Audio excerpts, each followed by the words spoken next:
Bonjour à toutes et à tous.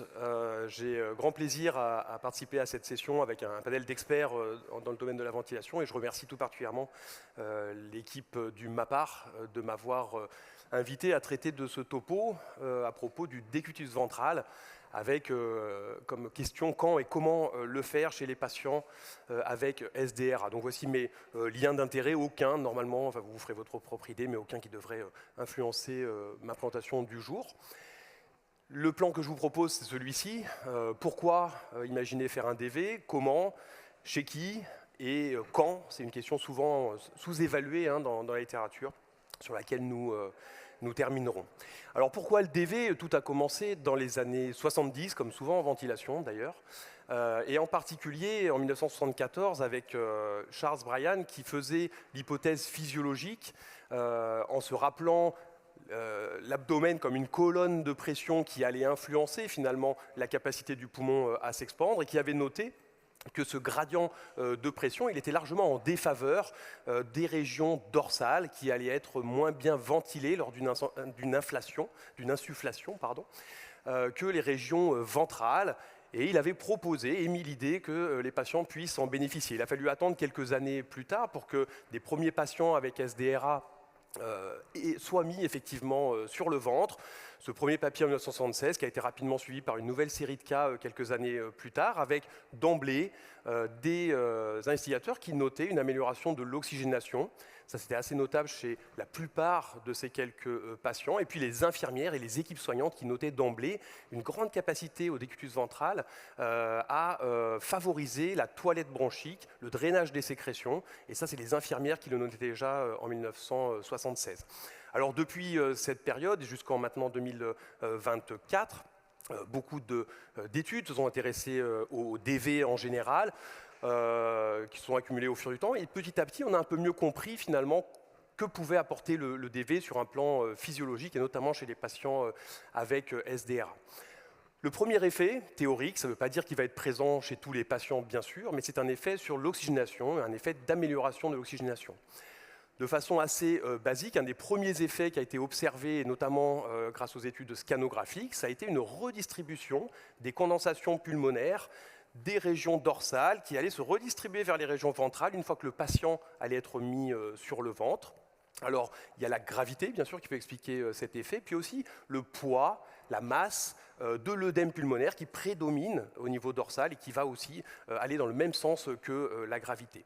De manière très schématique, parce qu'on pourra toujours discuter de certains détails, mais on n'a pas de redistribution majeure, significative en tout cas, de la perfusion régionale pulmonaire lors d'une mise sous DV.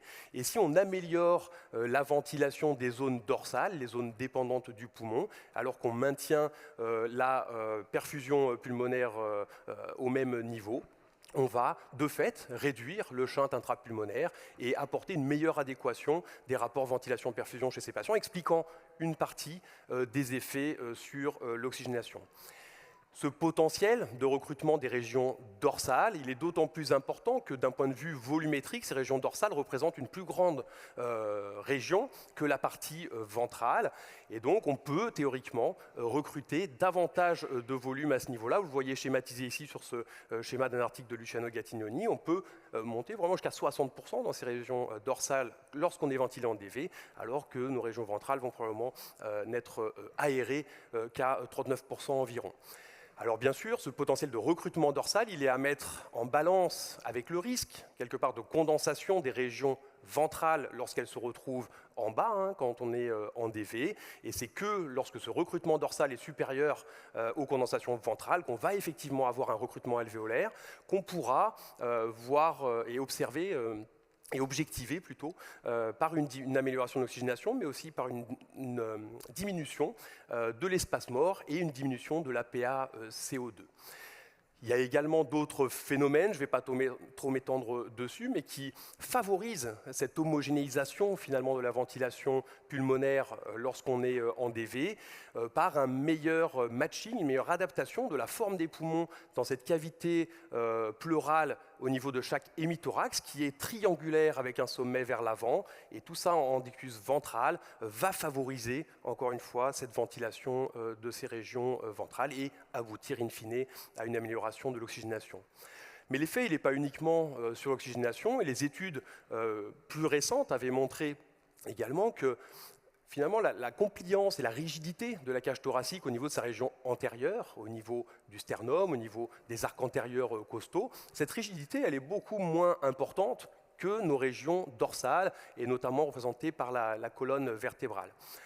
Ce que ça implique, c'est qu'une fois que les patients sont mis sur le ventre, on va finalement réduire la compliance globale de cette paroi thoracique et ne pas laisser se distendre finalement des régions qui seraient en haut lorsqu'on est en décubitus dorsal. On va moins les distendre, on va probablement mieux aérer des régions plus postérieures, l'ensemble aboutissant à une meilleure homogénéité du gradient de pression transpulmonaire dans cet axe antéro-postérieur et donc, in fine, diminuer des marqueurs de lésions induites par la ventilation mécanique, les VILI, que sont le stress et le strain. Et ce sont probablement ces effets-là, maintenant, qui sont le plus mis en avant comme des bénéfices de la mise en DV, plutôt que l'oxygénation elle-même. Alors, je vous disais que la distribution régionale de la perfusion pulmonaire, elle est globalement non impactée, en tout cas elle n'est pas significativement modifiée. Par contre, on a des effets centraux sur le plan hémodynamique de cette mise en décubitus ventral.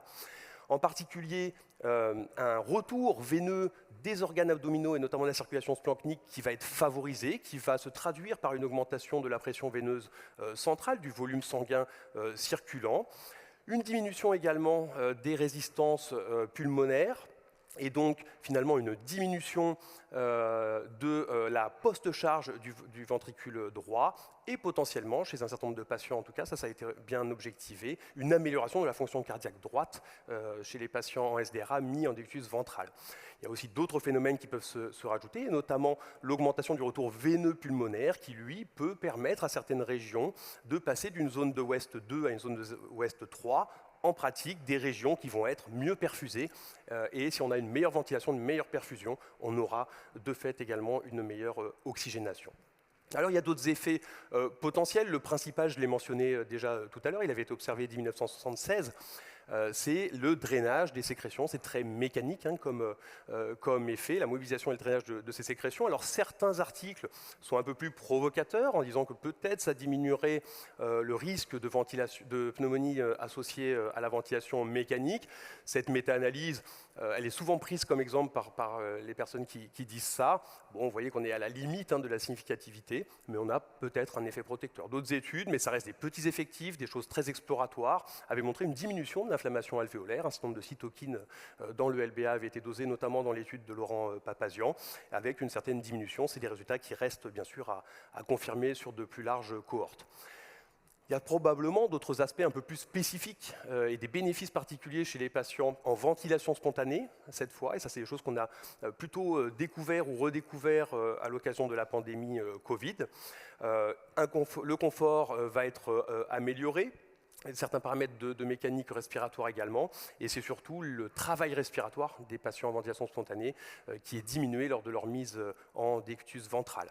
Alors bien sûr, comme le patient se mobilise de lui-même, ça c'est quelque chose qu'on aime bien aussi en réanimation, hein, dans le cadre d'une réhabilitation la plus rapide et précoce possible. Alors comment on procède à un décubitus ventral? Voici un mini résumé dans une revue publiée dans l'ICM cette année. Le nombre de personnes nécessaires au retournement du patient, vous allez le voir varier selon les articles. C'est à 4 soignants, on est probablement relativement confortable, mais ça c'est adapté bien sûr en fonction des patients. Et puis, il faut que tout ça soit protocolisé. On n'est pas obligé d'utiliser des matelas spécifiques, même si un certain nombre se développent. Alors, on peut très bien utiliser le matelas du patient et je vous montre ici à titre informatif un protocole qui avait été publié en 2019 par l'équipe de Claude Guérin à Lyon, qui est vraiment le pape hein, du DV en France et dans le monde. Alors vous voyez, on prépare bien sûr tous les équipements des patients, les tubulures, les électrodes, etc. Et on organise le retournement de ce patient de façon très protocolisée et ça, chaque service dans l'idéal doit avoir ses propres procédures. Alors vous voyez typiquement que dans cette dans ce protocole-là est mentionnée la curarisation. C'est probablement pas quelque chose d'obligatoire, hein, que le patient soit curarisé pour être mis en déficit ventral. Ça faisait partie de ce protocole-là, mais c'est probablement pas quelque chose d'obligatoire. La surveillance, je vais aller très vite, c'est une surveillance classique de réanimation telle que vous la connaissez tous. Se pose la question de surveiller l'oxygénation sanguine, le rapport PaO2-FiO2, ou si on est un peu plus moderne et moins invasif, pourquoi pas, le rapport SpO2-FiO2, mais en tout cas une réponse en termes d'oxygénation. Là, la littérature est relativement claire, il ne faut pas nécessairement arrêter ou interrompre ou ne pas renouveler une séance de DV si on n'a pas d'amélioration de l'oxygénation. Comme je vous l'ai dit, le bénéfice peut être ailleurs, c'est-à-dire limiter finalement le risque des lésions induites, et ce n'est pas l'oxygénation elle-même qui doit être le seul critère.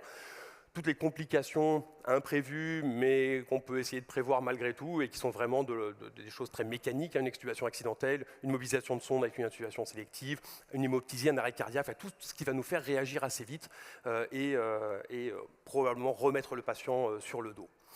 En termes de complications, vous trouverez des listes extrêmement longues. La littérature, si on regarde notamment cette méta-analyse, elle fait ressortir 2 complications principales du DV de façon significative. Ce sont les lésions d'appui, en particulier les escarres, et puis l'obstruction de la sonde d'intubation, que ce soit par une plicature ou parfois par des sécrétions, ce qui impose souvent d'utiliser des systèmes d'aspiration close. Des contre-indications, il n'y en a essentiellement qu'une d'absolue. Ce sont les lésions rachidiennes instables qui vont nous faire prendre trop de risques au niveau de la moelle épinière. Toutes les autres ne sont que des contre-indications relatives. L'obésité, même quand elle est morbide, la grossesse, même quand elle est en fin de terme, ne sont pas stricto sensu des complications. Il faut en revanche adapter probablement la position chez ces patients. Donc vous savez maintenant pourquoi on fait du DV, comment, en tout cas dans les grandes lignes, et vous en savez à peu près autant que les patients à qui on adresse et leurs familles, à qui le JAMA a adressé cette iconographie en 2020. Maintenant, la question c'est pour qui? Alors, en 2 mots, il n'y a pas énormément d'études. Ici sont résumées les 5 principales études avec en tout cas des effectifs de plus de 100 patients qui se sont répartis au fil du temps. Donc on a des volumes courants très différents, des durées de l'utérus ventral très différentes selon ces études-là. Et en fait, si on résume, une seule étude, si on la prend individuellement, a montré un intérêt en termes de devenir du patient et en particulier en termes de mortalité. C'est cette étude PROSEVA de Claude Guérin, publiée en 2013. Je vous ai remis ici à gauche les critères d'inclusion dans cette étude, un P sur F inférieur à 150 avec une PEP d'au moins 5, FiO2 à 0,6 ou plus, en ayant attendu une phase de confirmation de 12 à 24 heures. J'y reviendrai dans quelques minutes.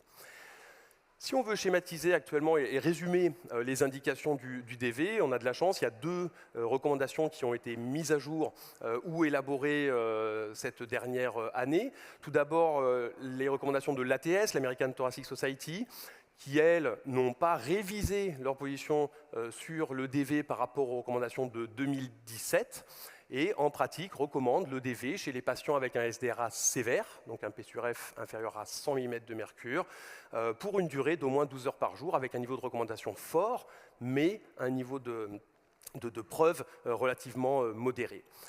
Les autres recommandations récentes sont celles de la Société européenne de réanimation, les ICM, qui, elles, vont un peu plus loin, sont un peu plus précises peut-être, et se calquent finalement complètement sur l'étude PROSEVA que je vous ai mentionnée à l'instant, avec des recommandations à partir d'un P sur F inférieur à 150 mm de mercure, sous une PEP d'au moins 5 cm d'eau, malgré une optimisation de la ventilation, encore un terme sur lequel je reviendrai rapidement. Donc ça, c'est une recommandation pour diminuer la mortalité chez les patients avec ces caractéristiques-là. Moins de niveau de preuve chez les patients Covid-19, mais cette recommandation pour les ICM, en tout cas, s'applique également à ces patients. En termes de durée des séances de DV, on a des choses un peu contradictoires selon les études, mais finalement tout se recoupe à peu près. L'ATS est resté sur ces durées d'au moins 12 heures par séance, qu'on peut renouveler éventuellement plusieurs fois, tandis que les ICM proposent de faire ces séances pour 16 heures ou plus. Les ICM, encore une fois, c'est complètement calé sur PROSEVA. PROSEVA, vous l'avez peut-être vu très rapidement tout à l'heure sur le tableau que je vous ai montré, mais les patients finalement à l'inclusion avaient un P sur F moyen d'environ 100 mm de mercure, donc les deux ne sont pas non plus antinomiques sur la sévérité. Et sur la durée, on a à droite les données issues d'une étude principalement, et à gauche, c'est l'issue d'une méta-analyse de données individuelles qui retrouvent ce bénéfice chez les patients avec des durées de plus de 12 heures. Une petite parenthèse donc, sur ces patients non intubés en ventilation spontanée, et notamment pendant la période Covid, chez qui le DV a été largement utilisé. Là, ce ne sont que des suggestions de réaliser ce DV chez ces patients pour diminuer le recours à l'intubation. Pas de possibilité, par contre, de faire des recommandations en termes de mortalité ou chez les patients non Covid, puisque c'est des études qui sont apparues pendant la pandémie Covid. Quand est-ce qu'il faut faire ce DV? Ça, c'est quelque chose qui n'est pas très étudié dans la littérature. Comment on a répondu aux phases d'avant, aux réglages précédents et au moment où on va peut-être escalader dans nos approches. L'ESIC me dit qu'il faut que ce DV soit fait après une période de stabilisation, au bout de laquelle on est toujours avec un P sur F inférieur à 150. Et donc pour ça, il faut ajuster la PEP, etc. Je vous renvoie à cette revue très récente qui fait vraiment le tour de la question et qui propose effectivement, comme l'avait fait l'étude Proceva, d'attendre 12 heures après une phase d'optimisation des réglages du respirateur et de la prise en charge de notre patient pour mettre les patients en DV. Avant ça, il va falloir bien sûr initier tout ce qui est prouvé chez ces patients, la ventilation à petit volume courant, restreindre la pression de plateau et peut-être aller un peu plus loin dans la personnalisation, l'optimisation de certains réglages, même si là, le niveau de preuve est beaucoup moins fort. Typiquement, utiliser la driving pressure, utiliser d'autres indices finalement pour nous guider dans nos réglages. Et si on reste finalement hypoxémique après toute cette phase-là au bout de 12 heures, à ce moment-là, le patient va être mis en décus ventral. En résumé, et je vous renvoie là aussi, il y a de la chance parce qu'il y a une littérature très récente sur le sujet avec des revues extrêmement bien faites, mais vous avez tous les éléments ici dans cette revue de Claude Guérin. On a quand même une recommandation forte chez les patients avec un P sur F inférieur à 150. Il y a assez peu d'interventions dans le SDRA qui ont montré un intérêt en termes d'amélioration de la mortalité. Donc c'est quand même pas quelque chose qu'il faut négliger. Vous avez suivi, j'espère, normalement, pourquoi on fait ce DV et bien sûr les raisons comment on va le surveiller.